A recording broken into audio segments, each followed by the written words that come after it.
me just do one thing here. There we go. I think we're live. Hi! Hi, it's me, Erin. Welcome to my kitchen.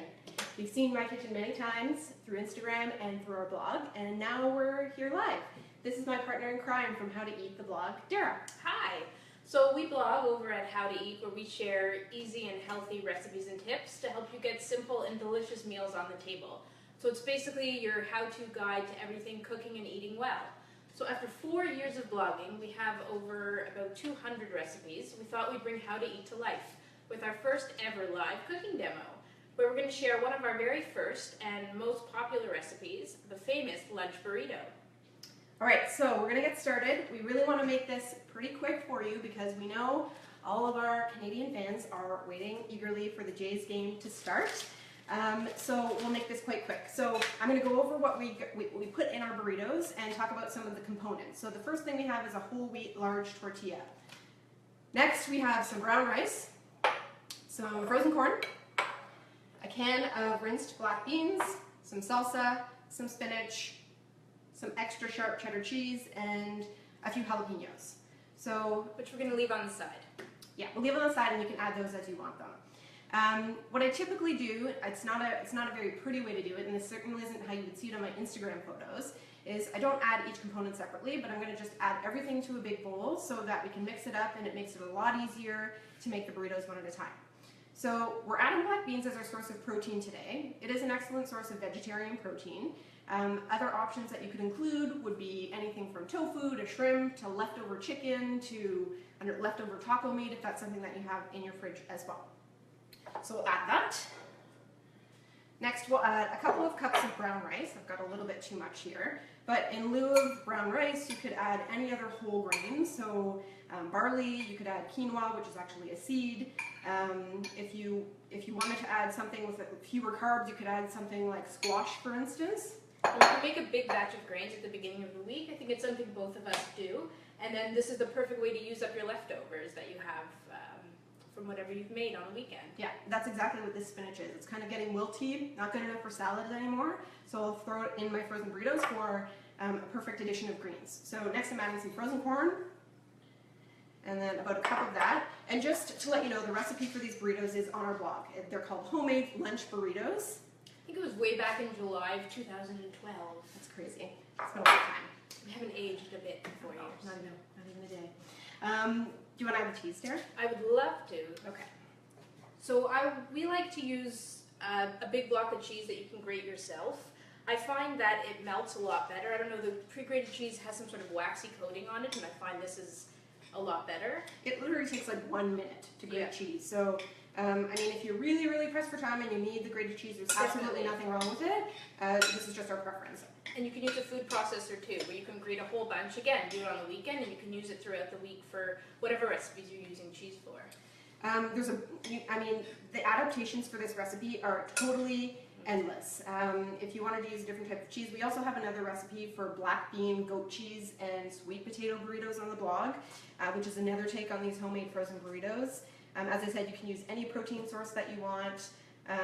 If you wanted to make them low sodium, so there's quite a bit of sodium in these wraps already, and that's something that you really can't change because you're buying it processed. We do have a homemade whole wheat tortilla recipe on the blog if you're being very ambitious. Again, another make-ahead tip that you can do, but also, I mean, we don't all have time to do that. Yeah, these are easy peasy.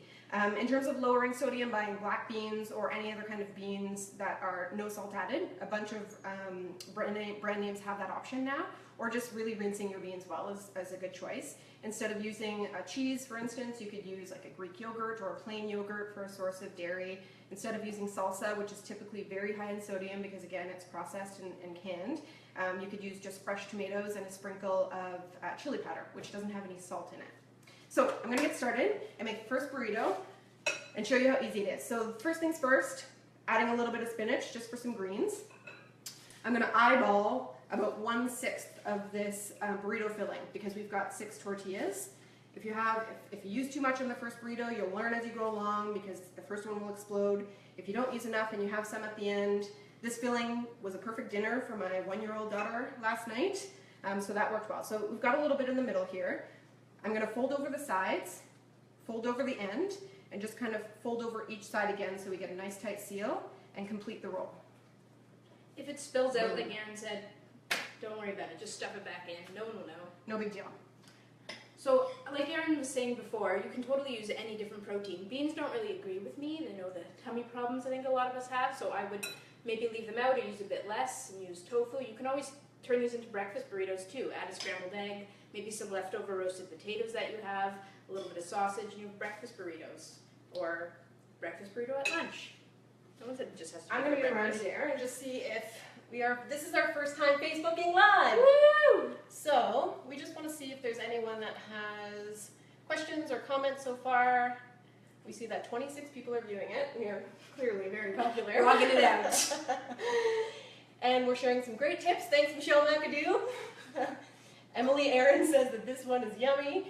And yep, look at all those yummy ingredients. Thanks, guys. That's very kind. And look how fast we put together 2 burritos. So 4 left. Honestly, this takes about 5 minutes in total once we're done. Okay, the next step is actually wrapping them up so that you can freeze them. This is, these are a perfect lunch. So typically, see, no big deal. Just start with this first.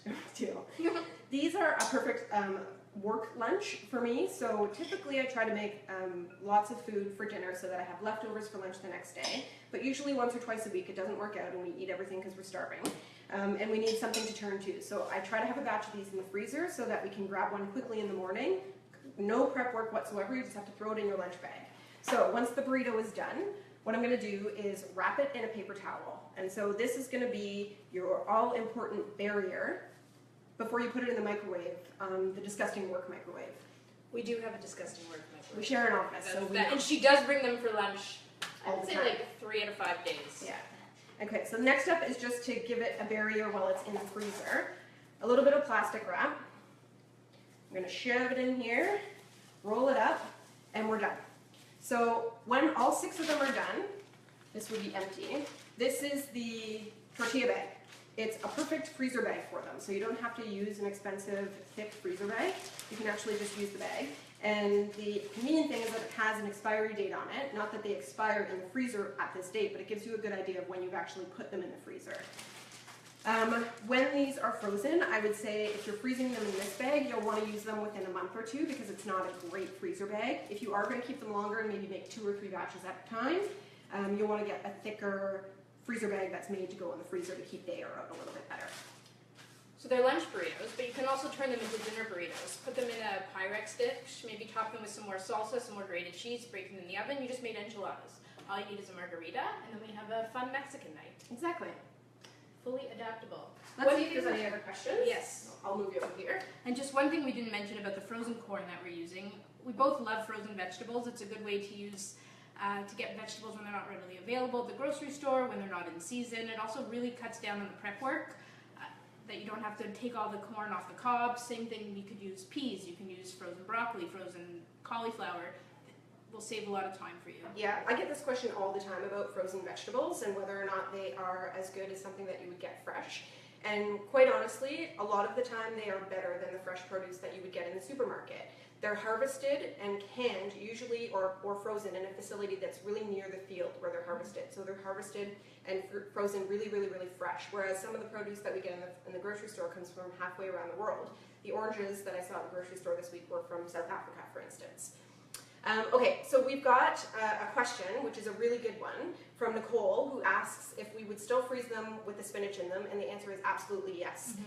I did. I froze my last batch. The other thing that you could use is arugula. You could absolutely use some frozen kale or some fresh kale that you've cut up really in small strips. Any fresh green herbs, you can put in some cilantro, parsley, basil, anything would also be really good. Yeah, it would freeze really well, and just like your cooking spinach, it will wilt in the freezer when you reheat it up, and it will act like cooked spinach. So you can absolutely freeze it with spinach as well. So we are at 8:10. Go watch the Jays game. Go Jays go. The first pitch has been thrown. Sorry we took up so much of your time before the Jays game, but we hope you learned something today. We would love to hear what kind of recipes you'd love to see. Dara and I are eager to bring How to Eat to life. We're struggling with coming up with new recipes, so we wanted to bring a new chapter to our blog and give you something new to watch. So let us know what you want to see. You can also check out our brand new How to Eat Facebook page. We'll be posting this video on there as well, and all links to future posts will be on there too. The tag for our new Facebook page is @HowToEatBlog. So I think that's it. We are done live. Go Jays, go! I'm gonna go shut off the camera.